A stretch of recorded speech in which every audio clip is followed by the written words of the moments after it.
Ok, bem-vindo a mais uma aula de plantação de igrejas.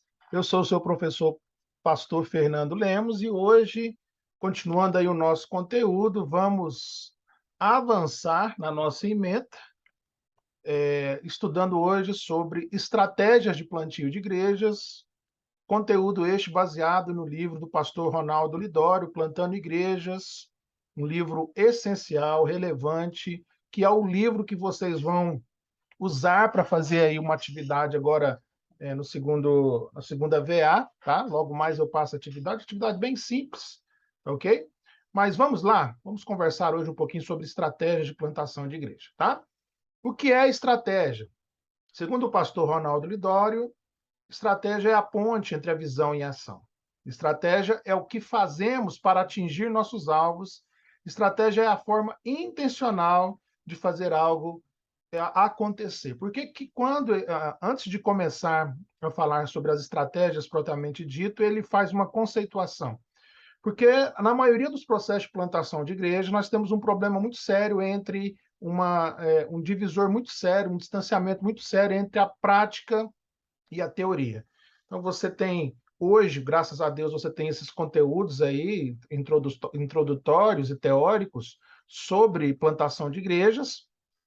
Temos aí vasto referencial teórico, mas que muitas vezes esse referencial fica longe da prática. E definir a estratégia, segundo o pastor Ronaldo Lidório, é fundamental para termos sucesso na plantação de igreja.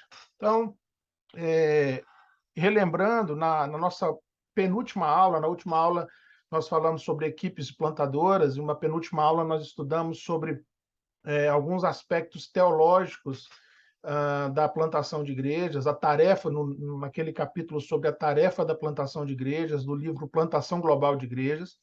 E precisamos relembrar, então, como a teologia é importante, faz parte da estratégia da plantação de igrejas. Segundo o pastor Ronaldo Lidório, o que motiva o plantio de igrejas não deve ser o plantio de igrejas, mas sim os fundamentos bíblicos e teológicos expostos nas aulas anteriores, como a glória de Deus e a obediência da igreja no envolvimento com a missão.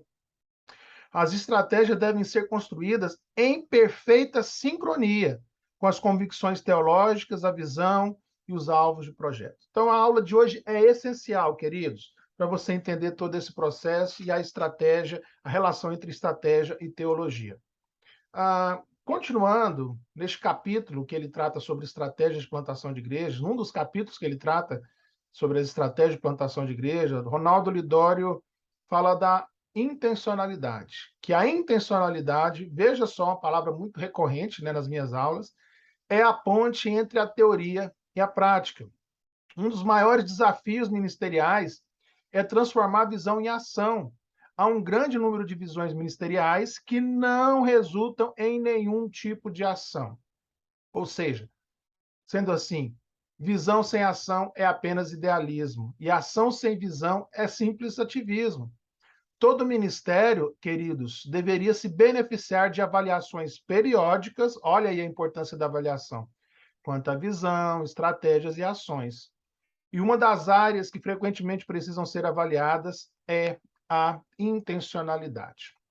O que é a intencionalidade? É o resultado de uma clara visão e prática iniciativa para se atingir um alvo. Em geral, meu povo, é necessário ser intencional para que a visão se transforme em ações. E aí o Ronaldo Lidório dá alguns exemplos. Por exemplo, Deus foi intencional em sua criação, transformando seu plano em realidade. Jesus foi intencional quando nos deu a comissão de evangelizar o mundo para que seu nome fosse conhecido e glorificado entre as nações. Paulo, que vai ser o objeto de nosso estudo mais uma vez sobre estratégias de plantação de igreja, também foi intencional em seu ministério partilhando o evangelho e plantando igrejas. Não apenas ensinando e falando a respeito, mas lapidando sua própria vida com essa visão, fazendo-se fraco com os fracos, investindo em todas as coisas para que alguns conhecessem o evangelho. Lidório continua, teólogos e missiólogos também apontaram a intencionalidade como um elemento fruto da graça de Deus, ligado à disciplina e domínio próprio, extremamente necessário no ministério. Leslie Newbigin diferenciou a dimensão missionária da intenção missionária. Para ele, a dimensão missionária é a visão, a consciência da missão. E a intenção missionária é a prática evangelizadora. E isso precisa andar junto. Hasselgrave enfatizou que a intencionalidade é um dos elementos centrais no plantio de igrejas em áreas difíceis.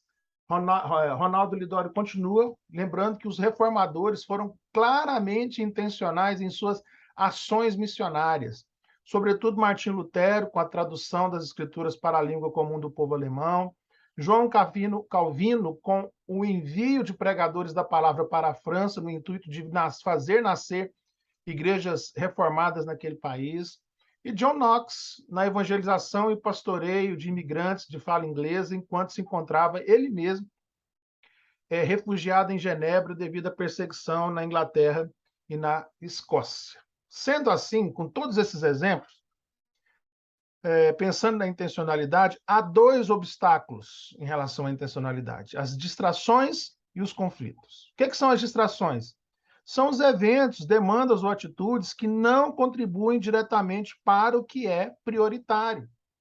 Uma distração muito comum na plantação de igrejas é você focar em aspectos que, no início da plantação de igrejas, você talvez, aliás, você com certeza não deve estar focado, né? Pensando em aspectos que seriam periféricos, como usos e costumes, como, por exemplo, o tipo de cadeira que você vai comprar, o tipo de microfone que você vai usar. Isso é periférico. Você ficar distraído com as coisas periféricas talvez atrapalhe, aliás, com certeza atrapalhará o que é mais importante na intencionalidade. Os conflitos também são um problema para a intencionalidade. Eles se referem a embates relacionais ou diferenças de opinião. Eles vão acontecer em certa medida. E eles podem até ser úteis para o mútuo crescimento se você souber usar isso de maneira positiva.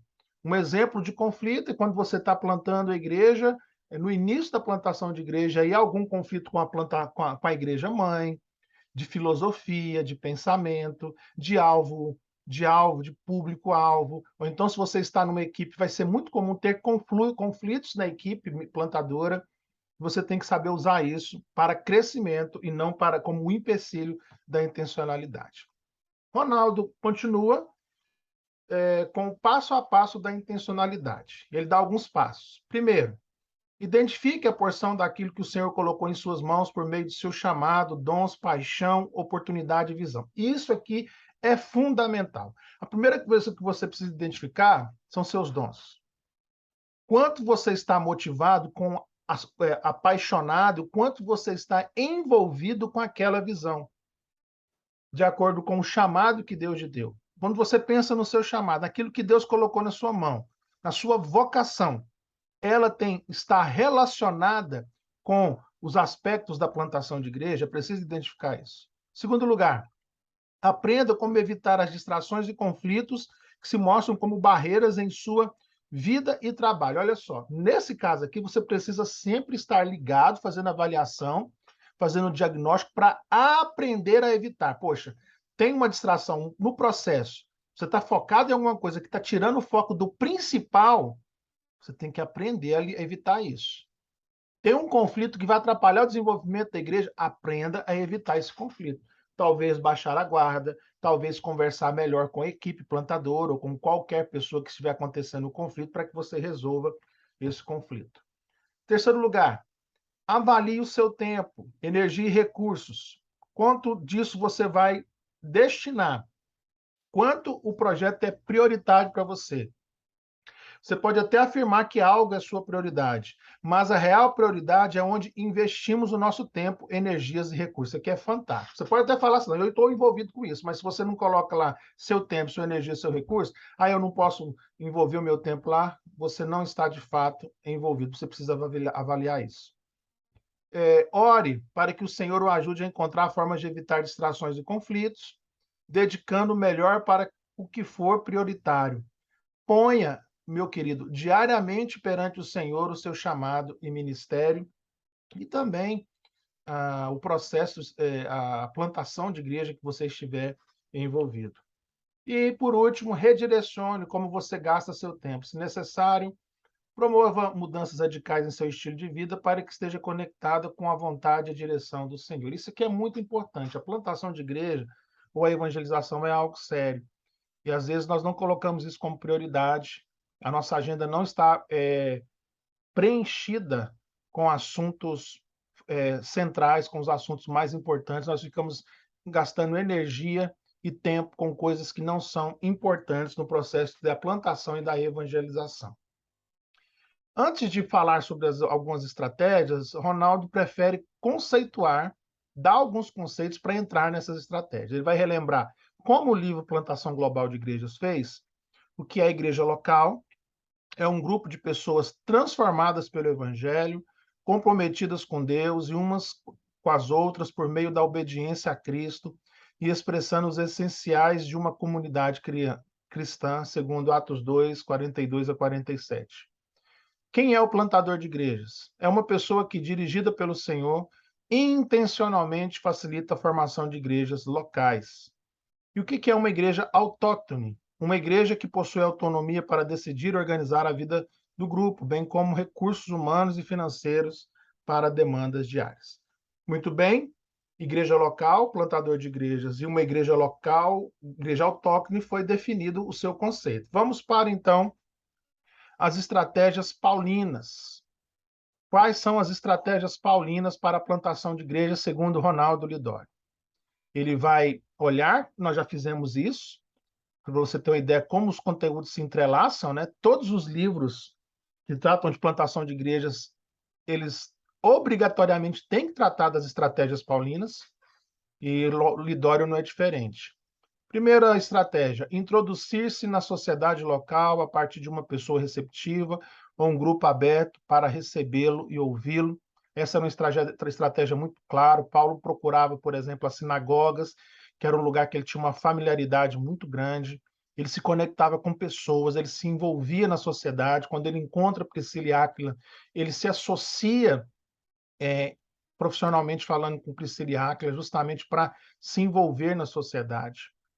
Segundo, identificar o melhor ambiente para a pregação do evangelho, seja público como uma sinagoga ou privado como um lar. Paulo era mestre nisso aí, depois vocês leem os textos bíblicos aí, em chegar, já identificar um lugar familiarizado para ele, ou identificar uma família para trabalhar com essa família.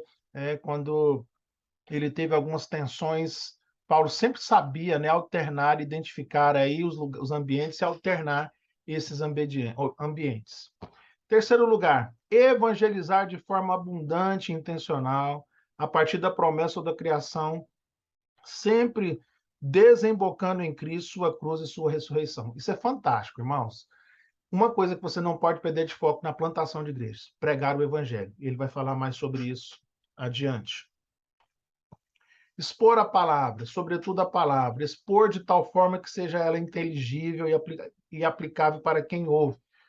Esse é um grande problema que nós enfrentamos, às vezes, na plantação de igreja, na evangelização, porque nós, às vezes, colocamos o testemunho à frente da pregação da palavra. Só que na plantação de igreja, todos os livros que nós temos usado, eles vão ser unânimes em dizer o seguinte: vocês precisam pregar a palavra.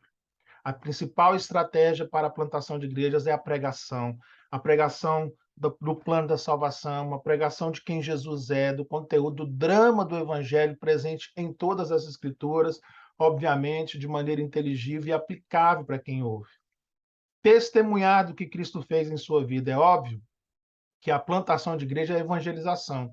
A evangelização é pregação, mas também é testemunho. É importante você organizar o seu testemunho para compartilhar com as pessoas nesse ambiente de plantação e evangelização.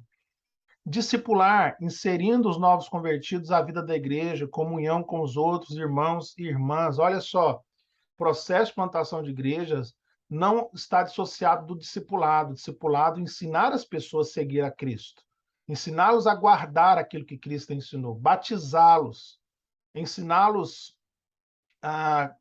a fé no evangelho e a multiplicar a fé do evangelho com outras pessoas.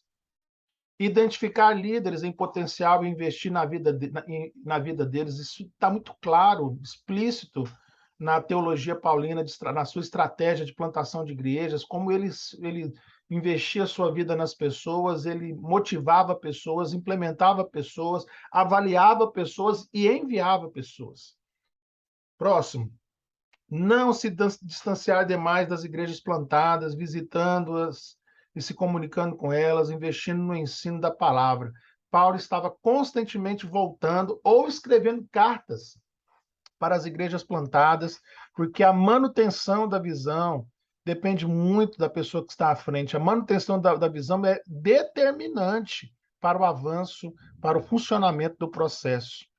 Orar pelos irmãos, pelas igrejas plantadas e pelos gentios ainda sem Cristo, levando-os também a orar. Você vai ter o exemplo em Atos, mas não está anotado aqui. Você percebe que Paulo, todo início das suas cartas, ele indica, ele relembra aos crentes que ele tem orado pelos crentes, orado pela igreja. E isso é uma estratégia fundamental na plantação de igrejas. Saber administrar as críticas, oposições e competitividade sem permitir que lhe retirem do foco do evangelho ou do foco evangelístico. Ter críticas, oposições e competitividade é normal. Em algum momento isso vai acontecer. Agora, isso não pode impedir que o evangelho continue avançando. Investir na força leiga e local para enraizamento e serviço da igreja. Algo que o plantador deve buscar exaustivamente, formar pessoas, formar liderança e formar pessoas na igreja local. Prestar contas de sua vida e ministério. Olha aí a prestação de contas sempre presente. Tá? A ausência de prestação de contas atrapalha o processo. Uma pessoa solta, sem quem prestar contas, ela pode invariavelmente perder o foco. E a prestação de contas é uma forma de incentivar, de motivar a pessoa a continuar firmado na visão. E ele encerra dizendo o seguinte, nesse ponto aí das estratégias de Paulo. Seja qual for a estratégia de evangelização, centralize a palavra. Em Atos 6, 7, 12, 24, 19 e 20, a evangelização e expansão da igreja se apresentam como dependentes da palavra. Em Atos 20 e 32, Paulo recomenda os líderes em Éfeso a palavra de Deus. Ou seja, o apóstolo Paulo reconhece na palavra de Deus o conteúdo e poder para a transformação do homem e a utiliza de forma abundante e fiel.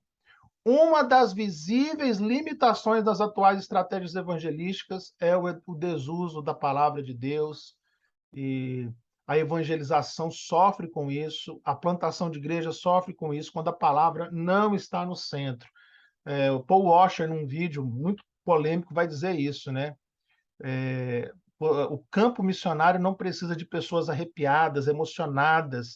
O campo missionário precisa de pessoas preparadas, centradas no evangelho, com uma boa teologia para pregar a palavra de Deus. Concluindo essa aula, meus irmãos, relembrando tudo, busque uma visão definida. Seja específico, entenda para onde, enxergue para onde você está indo. Isso é importante na estratégia. Traduza essa visão em alvos, estratégias e ações. Não deixe isso ficar apenas no campo teórico. Seja intencional. Viva a missão. Mesmo que você erre na tentativa de erro e acerto, acertos acontecerão erros, e na conta aí de erro e acerto, você vai crescer e Deus vai te usar poderosamente. Na próxima aula, continuando no livro do Lidório, o próximo capítulo que ele trabalha sobre estratégia, ele fala sobre 7 etapas do processo de plantio de igrejas: relacionamento, evangelização, discipulado, ajuntamento, treinamento e multiplicação. Vamos ser intencionais em tudo que fizermos. Plantação de igrejas está no coração de Deus, está no coração da igreja, é algo da igreja, e a igreja não pode perder isso de vista. Um abraço, Deus abençoe e até a próxima aula.